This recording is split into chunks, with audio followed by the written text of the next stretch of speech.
AP liquor కేసుపై తర్వాత ఏం చేయాలో సిట్ తర్జన భర్జన పడుతోంది. కేసులో కీలక నిందితుడిగా భావించిన ఎంపీ మిథున్ రెడ్డికి ఏసీబీ కోర్టు బెయిల్ మంజూరు చేయడంతో ఆలోచనలో పడింది సిట్.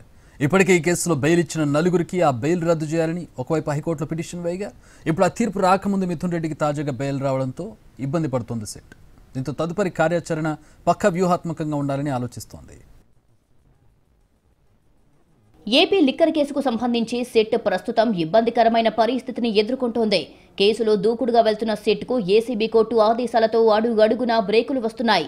లిక్కర్ కేసును అటు ప్రభుత్వం ప్రతిష్టాత్మకంగా తీసుకుని మొదట సిఐడికి విచారణ అప్పజెప్పినా ముందుకెళ్లకపోవడంతో వెంటనే సిట్ను ఏర్పాటు చేసి విచారణకు ఆదేశించింది.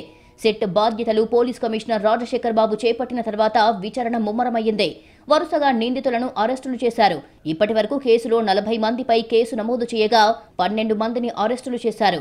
వ్యాపార సంస్థలకు సంబంధించిన ఆస్తులు, నగదు, బ్యాంకు ఖాతాల సీజ్పై వేగంగా పావులు కదిపింది. ఇక్కడి వరకు బాగానే ఉన్నా గత నెల నుంచి సిట్కి వరుస షాకులు తగులుతున్నాయి. కేసులో ఇంకా అరెస్టులు చేయాల్సి ఉందని సిట్ భావిస్తున్న వేళ నిందితులకు ఏసీబీ కోర్టులో బెయిల్ మంజూరు అవుతుండడం సిట్కు ఏమాత్రం మింగుడు పడటం లేదు. కేసులో కీలక నిందితులుగా సిట్ చెబుతున్న రిటైర్డ్ ఐఏఎస్ అధికారి ధనుంజయ రెడ్డి, కృష్ణమోహన్ రెడ్డి, బాలాజీ గోవిందప్పలకు ఏసీబీ కోర్టు డిఫాల్ట్ బెయిల్ మంజూరు చేసింది. మరోవైపు కేసులో తట్టిగా ఉన్న పైలా దిలీప్ కు రెగ్యులర్ బెయిల్ ఇచ్చింది. 90 రోజుల జ్యుడిషియల్ కస్టడీ ముగియడంతో ముగ్గురు నిందితులకు డిఫాల్ట్ బెయిల్ ఇస్తూ ఏసీబీ కోర్టు ఆదేశాలు మంజూరు చేసింది. దీంతో ఈ ఆదేశాలను సవాల్ చేస్తూ హైకోర్టులో సిట్ ఆగమేఘాల మీద పిటిషన్లు దాఖలు చేసింది. విచారణ పూర్తి చేసిన హైకోర్టు తీర్పు రిజర్వ్ చేసింది. ఈ తీర్పు ఏమొస్తుంది అనే ఉత్కంఠ ఒకవైపు సిట్ను ఉక్కిరిబిక్కిరి చేస్తుండగా ఇదే సమయంలో ఎంపీ మిథున్ రెడ్డికి ఏసీబీ కోర్టు రెగ్యులర్ బెయిల్ ని మంజూరు చేసింది. దీంతో సిట్కు మరో దెబ్బ తగిలినట్టయింది. లిక్కర్ కేసుకు సంబంధించి ఎంపీ మిథున్ రెడ్డి పాత్ర కీలకంగా ఉందని, ఆయనే మాస్టర్ మైండ్ అని పదే పదే తన ఛార్జ్ షీట్లో చెప్పింది సిట్.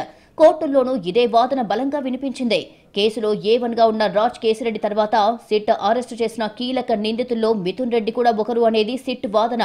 కేసులో మిథున్ రెడ్డి A4గా ఉన్నారు. దీంతో ఆయనకు ఖచ్చితంగా బెయిల్ రాదని సిట్ భావించింది.